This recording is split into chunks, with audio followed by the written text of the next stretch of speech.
want to address a number of issues that have been raised. First of all, as it relates to traffic, that's been a big issue that people have raised.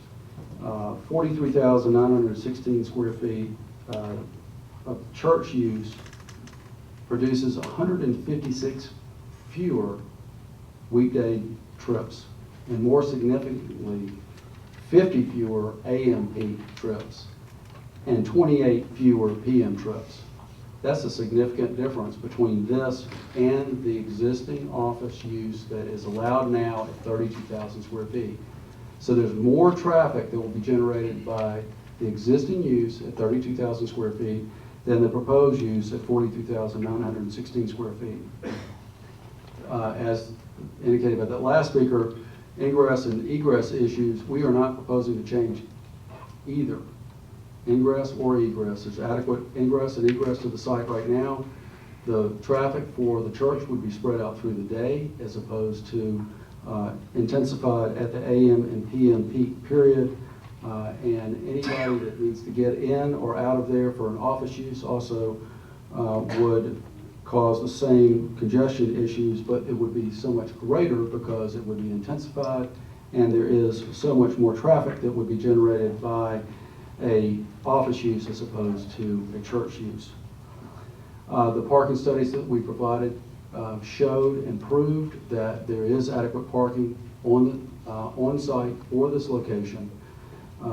They did anticipate the fact that they were taken during off period during the summer months. They added a factor in there for that based on church statistics, and Church of Scientology keeps significant statistics with regard to their membership, attendance, etc., and it was based on that. As it relates to the cap that we have imposed on ourselves, this cap is based in the ordinance. It's based on the 3.5, one space for every 3.5 seats in the auditorium, which was the main issue that was raised by the opposition, was that we didn't have a large auditorium, and therefore we should not come under the church and other places of worship requirements or parking criteria that is in your ordinance. That is in your ordinance, and it says that for churches or other places of worship that we're to provide one space for 3.5 seats in the largest assembly room, or one space for every 30 square feet in the largest assembly room. We've done that. Not only have we done that, but we've capped the occupancy to 283 people to address the other issue that they kept raising, which was if you've got a small sanctuary, then you could have all of these people in other parts of the buildings. And we have addressed that by putting a cap on ourselves of 283 people. As far as the controls, all conditions impose controls that have to be implemented and enforced by staff. That was one of the main issues that was up for discussion when we negotiated the alternate conditions with staff and with the city attorney's office. Was they wanted to make sure that they were enforceable. Nancy participated in that discussion, and she felt like these are enforceable conditions, and they are conditions that are recommended for approval. Mr. Beachy is incorrect as he related to the staff's recommendation.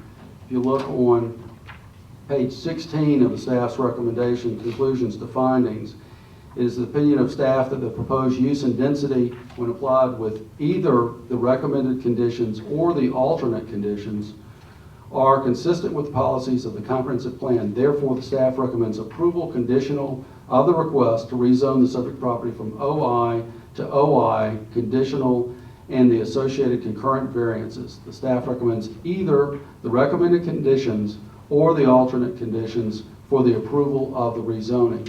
And these conditions were negotiated. It was a significant negotiation, and they were conditions that the staff finds acceptable with the cap, which was that provision and the provision with regard to imposing a covenant on the property address their issues with regard to the parking studies that were previously provided and supplemented those and made it acceptable to the staff. Ms. Early indicated that we do not have a hardship in this case. That is not the standard in a rezoning case. That's the standard in a variance case. We're not asking for a variance in order to allow the use. We're not asking for a variance from the parking standard. We're asking for a rezoning to allow the use of a church, which is otherwise an allowed use in the OI district. As it relates to anticipation of growth, certainly they do anticipate growing, and that is the reason why they're relocating to this facility. But I think it is important to note that the largest number of people that attend or have been in the Dunwoody location at any one time is 60 people.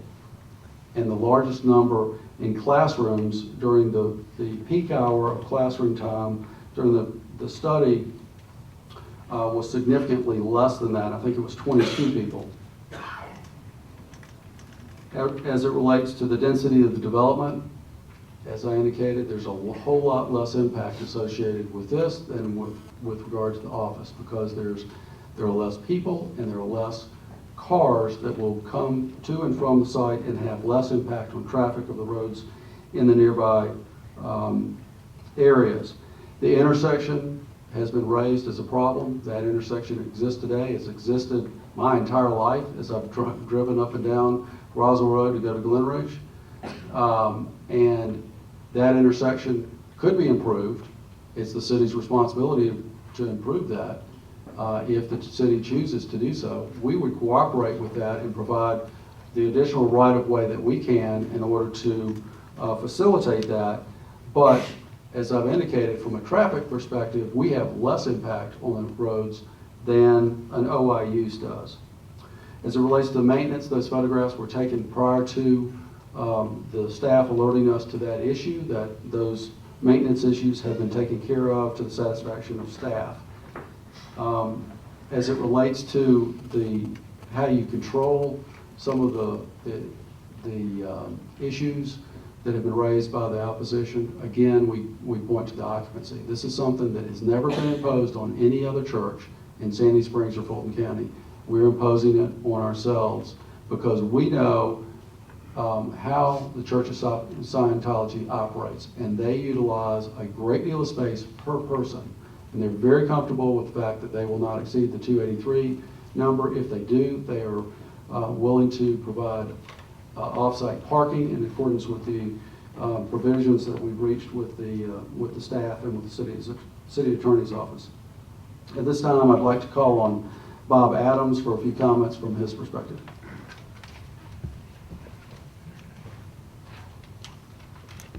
Thank you and good evening, Commissioners. Thank you for your time. Thanks for your consideration. I'd like to let you know that the Church of Scientology, whether it's on a local basis or on an international scale, we take great pride in our buildings, and we take great pride in how we work with and cooperate with our neighbors and with local government. We have various social betterment programs that we will be introducing. We have introduced them in Atlanta, in Georgia, and almost every state in the Union, and over 100 countries, which involve drug rehabilitation, drug education, education itself, literacy programs, helping secular organizations improve their moral values and application of morals in their life and in business and so forth. We have over 150,000 volunteer ministers around the world who help in